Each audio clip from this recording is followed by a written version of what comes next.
अगर इस मानवीय जीवन में ठाकुर जी की प्रीति का दीपक प्रज्वलित नहीं हुआ, हम सत्य के समीप जीना नहीं सीखे, इस मानवीय जीवन में अगर हमने ठाकुर जी के नाम का आश्रय नहीं लिया तो सर्वनाश हो गया और बच नहीं, सब कुछ भवत्रास में बह जाएगा जो कुछ तुम्हें प्राप्त हुआ है।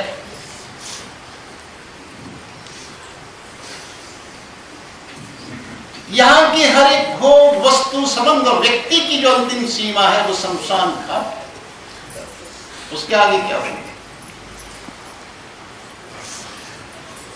जीव के साथ तो जीवाणु गच्छति धर्मी।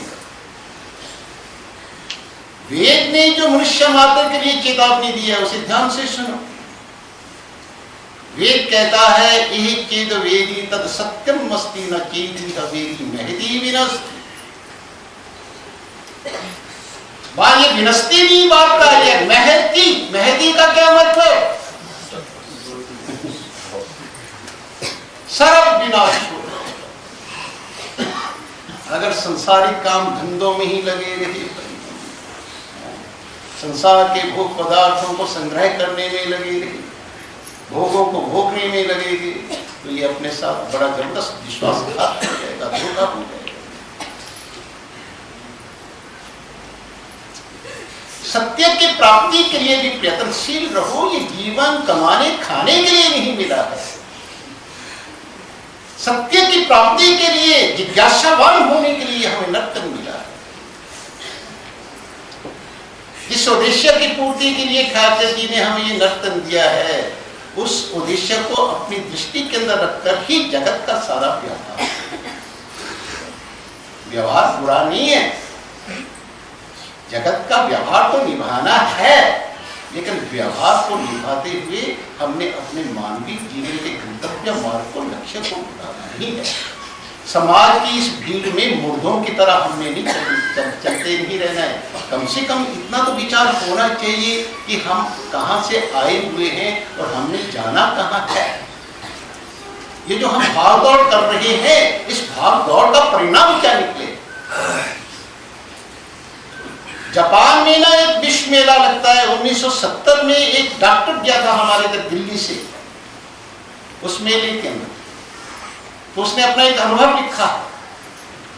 वो कहता है मेले में बड़ी भीड़ थी, इतनी भीड़ थी कि पीछे मुड़कर देखा नहीं जा सकता था, कोई देख ही नहीं सकता था, इतनी भीड़ थी। आगे ही आगे आगे ही आगे चलना पड़ता था।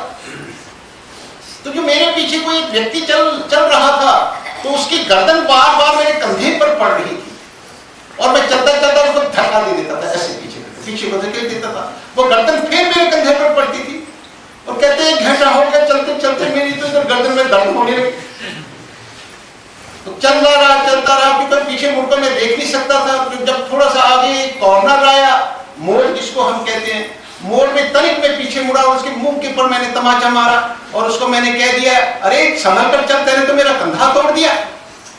और इतना कहकर जो ही मैं आगे बढ़ा तो उसका फिर सर जो है वो कहां पड़ा? वो मेरे कंधे पर पड़ा। तो कहते हैं मैंने फिर पीछे मुड़ करके गौर से जब देखा तो देखा वो मरा हुआ था। उस भीड़ में उसका हार्ट फेल हो गया, लेकिन भीड़ इतनी थी कि वो गिर भी नहीं सकता था। तो उस भीड़ में एक मुर्दे को ही धकेला जा रहा। तो समाज की भीड़ में हम और आप भी तो एक दूसरे के कंधे के ऊपर सर रख करके ऐसे ही बढ़ते जा रहे हैं। मनुष्य शरीर में आने वाले कितने प्राणियों ने सोचा, इस बात के ऊपर विचार किया कि हम आए कहां से आए हैं और हमने जाना कहां पर? बस चलते ही जा रहे हैं, चलते ही जा रहे हैं। न मंजिल का कुछ पता है, न किनारे का कुछ पता है। तुम याद करोगे तो देखो वो याद के ही शब्द दया के रूप में उलट करके याद, याद के शब्दों को पलट दो तो क्या हो जाता है? याद को पलट दो तो क्या हो जाएगी? दया। उनका सत स्मरण करते हुए, धर्म मर्यादा में रहते हुए अपना अपना जगत में श्रेष्ठ से श्रेष्ठ उत्तम जगह से व्यवहार करो, तो उनकी दया वो उनके हुक्म में रहने वाले हैं, उनके हुक्म पर चलने वाले हैं। ठाकर जी की दया फिर उनका कैसे साथ छोड़ सकती है? असंभव। आपको पता होना चाहिए कि जब पूतना को मां की गति दी ठाकर जी, तो उनसे जिज्ञासा की गई, ये तो बाल खातनी थी, बच्चों का लहू पीने वाली थी, ये तो राक्षसी थी, इसको आपने मां की गति कैसे दे दी? तो ठाकर जी कहते हैं ये पूतना तब तक पूतना थी जब तक ये मेरे सम्मुख नहीं आई। सम्मुख होत जीव मोहि जब ही कोटि जन्म अघनासु तभी। 1 2 3 4 लाख करोड़ ये क्या ठाकर जी के बचनों पर विश्वास नहीं?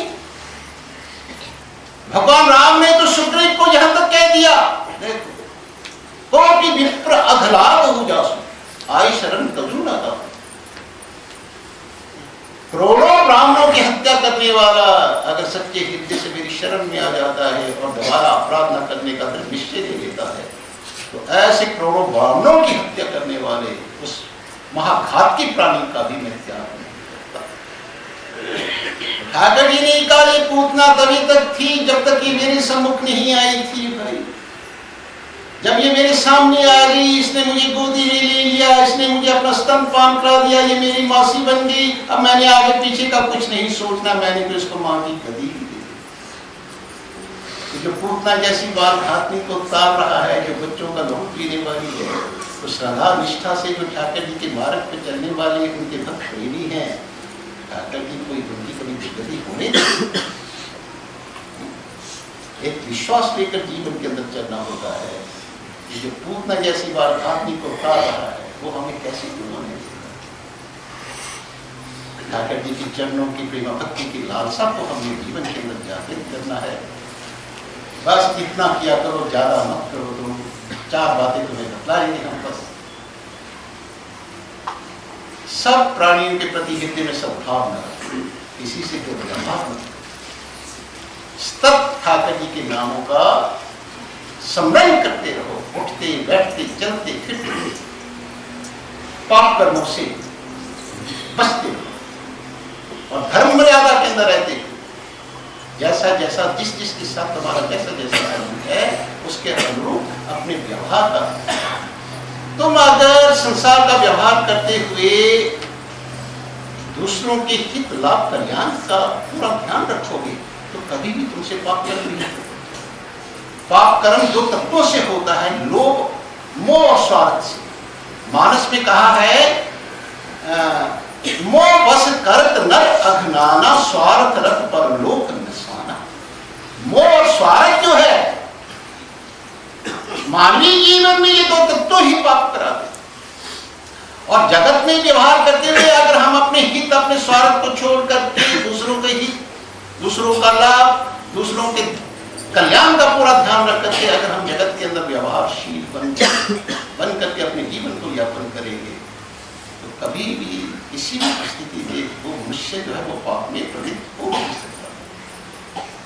पुस्तक ठाकर जी का स्मरण करते रहो, धर्म मर्यादा में रहते हुए जगत का व्यवहार करते रहो, दूसरे प्राणियों के प्रति हृदय के अंदर सद्भावना रखो, किसी से कभी भी दुर्व्यवहार मत करो। दुर्भावना, वासना और वैर विरोध की भावना, ये हमारे आध्यात्मिक जीवन के, आत्म कल्याण के जीवन के ये सबसे बड़े अवरोधक है।